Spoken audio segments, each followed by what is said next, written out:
What's up, everyone? My room looks dark as shit right now. But time for me to review a movie that came out a week ago, that I saw a week ago.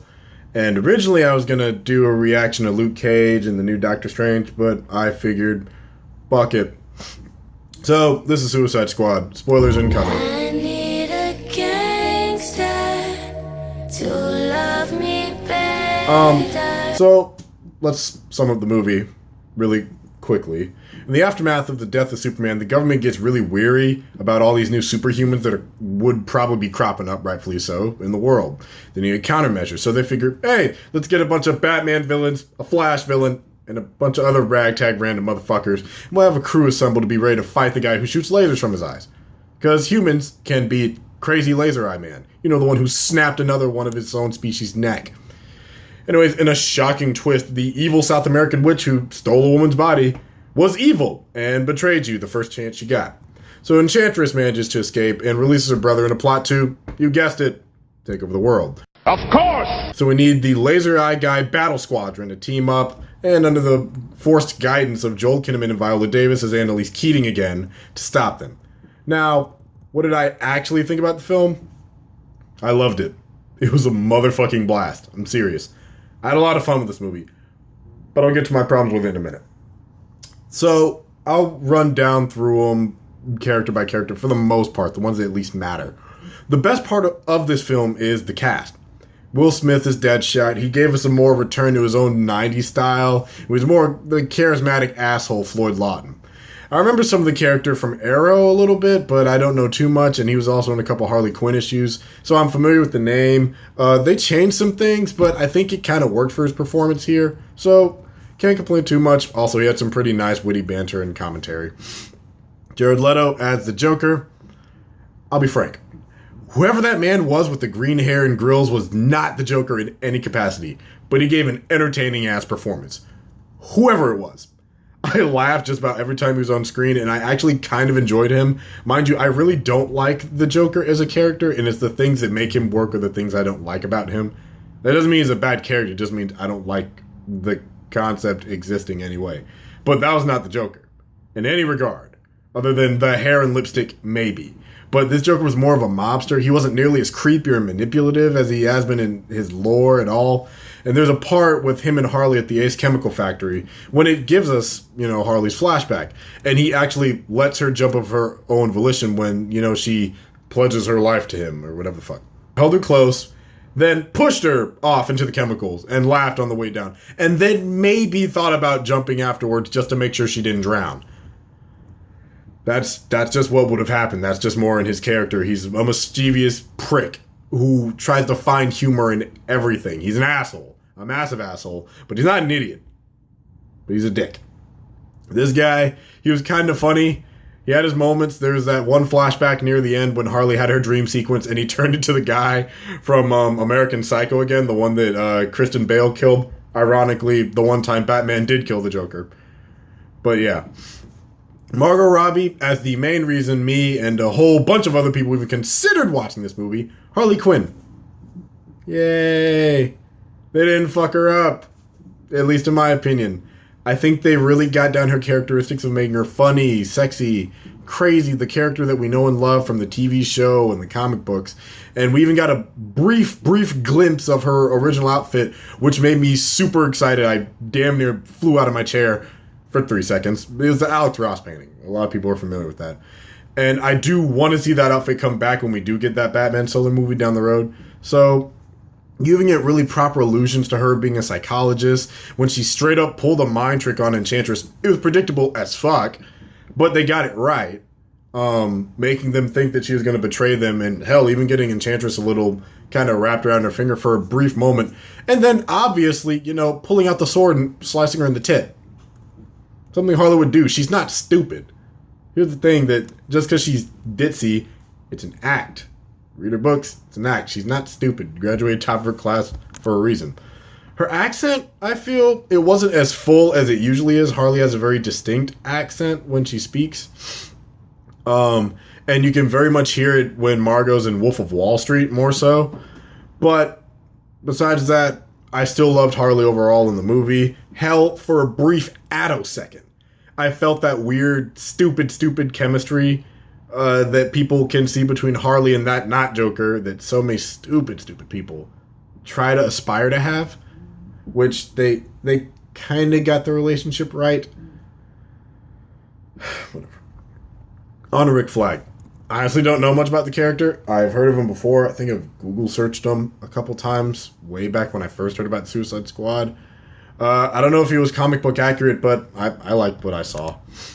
Another relationship with June Moon isn't from the books, but I guess I kind of like how he kind of had the air of, damn it, I just want to go home, but still kind of having control over the rest of the squad. He played well off of Deadshot, considering they're both killers, but they kind of do it in a different way for different reasons. And honestly, almost all of these characters really work well off each other. Just, that's due to the strength of the cast. Viola Davis. She straight up nailed it as Amanda Waller. Granted, it's basically Annalise Keating, but scarier. I don't think I've ever seen a bad take on Amanda Waller yet. I don't know why they didn't just get CCH Pounder. That'd be a great thing for fans of the old TV show, some of the movies and stuff, to really see her back because, she's been doing it perfect for years. But, if you really need a badass black woman who can replace it and do it justice and who can even put Batman in his place, I think Viola Davis is a worthy casting decision whatsoever. Captain Boomerang. He's even fine. The only one I really know besides is the one from the cartoons, the one from the Flash TV show.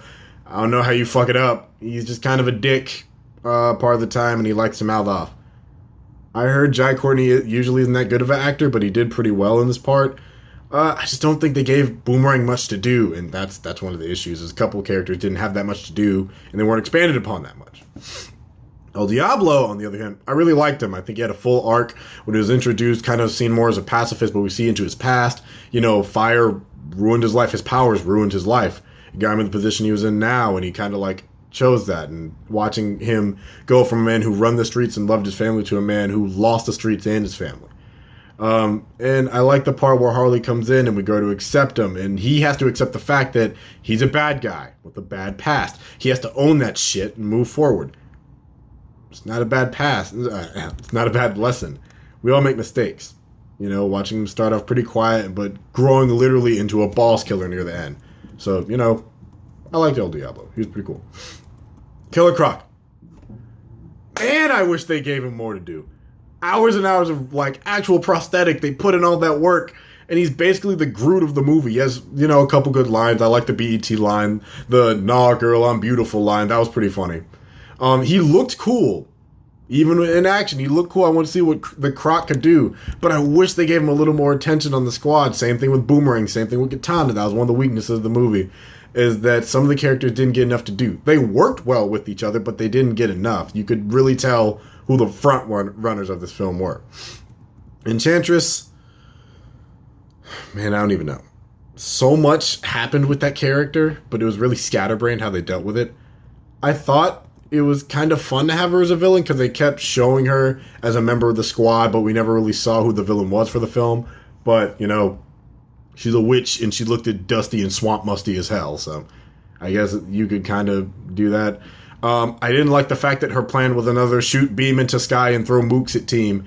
It's way too played out. It's way too overdone for films. But I guess Cara Delevingne's performance was fine. Her eyebrows have calmed down a lot since I saw her in Paper Town, so neat. But I do appreciate that the trailers kind of hit her as the villain, but I don't think she seemed like enough of a threat, even though she was threatening the world or whatever the fuck. It just didn't seem that scary. Katana was fine. She was on par with how she was on Arrow.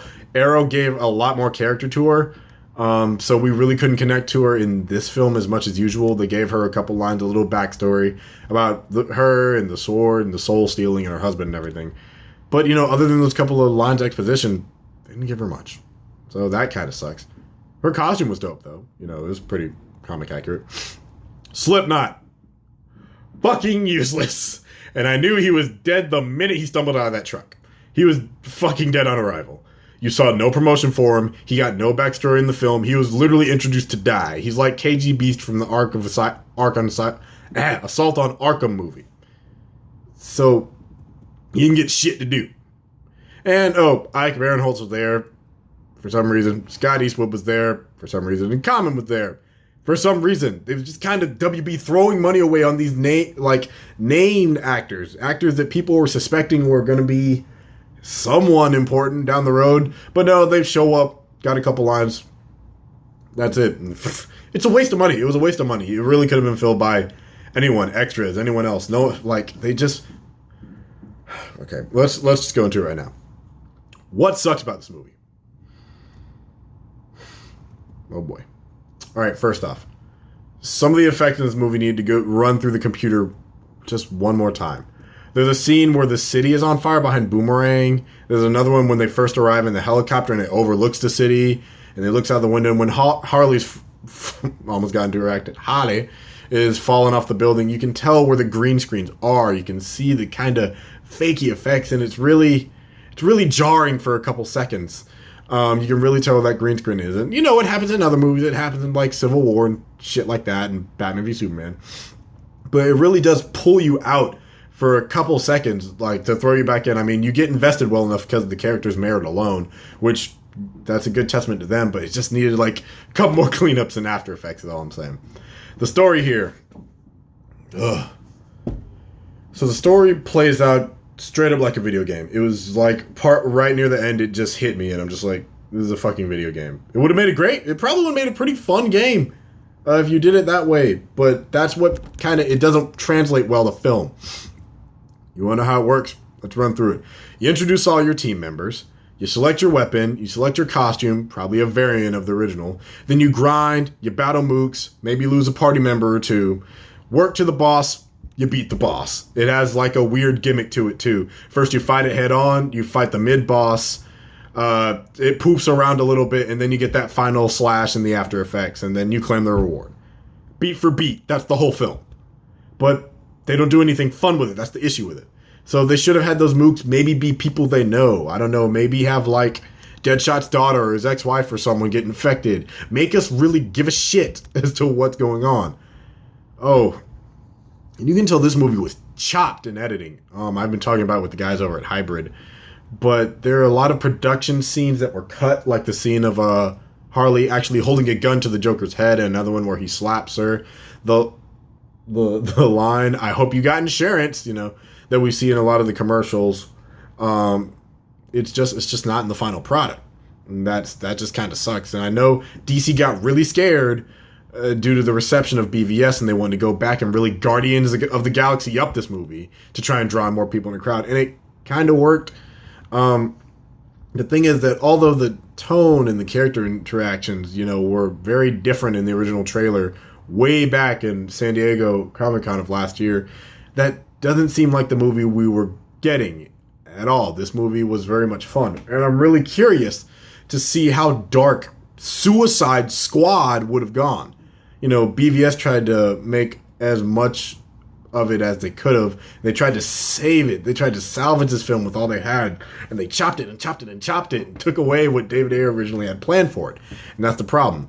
I'll give both movies credit. They're a little over 2 hours long, if I remember correctly. They fly by. BVS flew by for me. So did Suicide Squad. It gave you just enough content, I think, to fly by. It's some of the fastest 2 hours I've ever sat through in a theater. But this movie, it should have been rated R. It could have been rated R, and it really should have. I don't understand why they didn't want to take that risk. You're going to sell from merchandise because of all the Hot Topic kids that are going to go back there. And I understand the risk you want to take and the process of reshooting the movie, and you're going through all these extra lengths and efforts to really, really sell this product to people. But that is what probably wound up causing it a lot more issues than it was worth. And you know what? My final main point, which I thought was the funniest fucking thing in this movie. I hope other people caught this, because it just hit me like a sack of bricks. The entire DCEU was almost ended right in this film, about halfway through. You want to know why? So there's a flashback to how Deadshot was actually... They give flashbacks to a couple of the characters. They gave it to Deadshot, Harley, El Diablo, I think Croc, maybe one or two other people. Sorry, I'm just nose itches. But we give a flashback to Deadshot. We see how he gets caught by Batman. He's walking around with his daughter, who isn't the best actress, but got to cut her some slack. She's young. She'll probably get better when she gets older. I'm not trying to be too critical of a kid. But we see actually how he gets caught by Batman, and we see that Batman gets the drop on him, and right when Floyd has him right there and ready to shoot him, his daughter steps in and says, "No, Daddy, no, don't shoot him, stop." And had Floyd not stopped and just dropped Batman's ass right there like we saw in his later vision, no Batman means no Justice League, means Darkseid and Steppenwolf come down and motherfuck box the whole planet. So everyone get excited because the DCEU was entirely saved by Floyd's daughter Zoe. Fuck, bro, that's like a massive hole to me. That really just has not left my mind. Shit. Now, would I recommend this movie with all its flaws? I give it a try. Maybe like a rental or a matinee or something. I thought it was fun. I had a fun time with it. But I recognize it is not the best film. I think it's the best so far of the DCEU, but that's still not saying much. It's definitely not nearly as bad as a bunch of critics are making it out to be. It's leagues above BVS, and I think it's, it has fucking color, which the others didn't. And I know there's like a decent film hiding in the script somewhere, or hiding in the chronicles of all those edits that were made to the film. But I just found it infinitely more interesting than the other two, because, I actually kind of gave a shit about the characters. Granted, I do find it a kind of weird and a little ham-fisted how they would do the thing where it's like, oh, we've met each other now, so we're gonna be friends when we save the world. It's like, nah, you're a bunch of assholes that came together. You had to work together for a common goal. You'll be nice to each other and amicable, but friends, it's a little bit much. But, whatever. They got most of the characters right, so see it for yourself. Make your own judgment. Anyways, that's the review. Like the video, comment, subscribe, whatever. I'm out.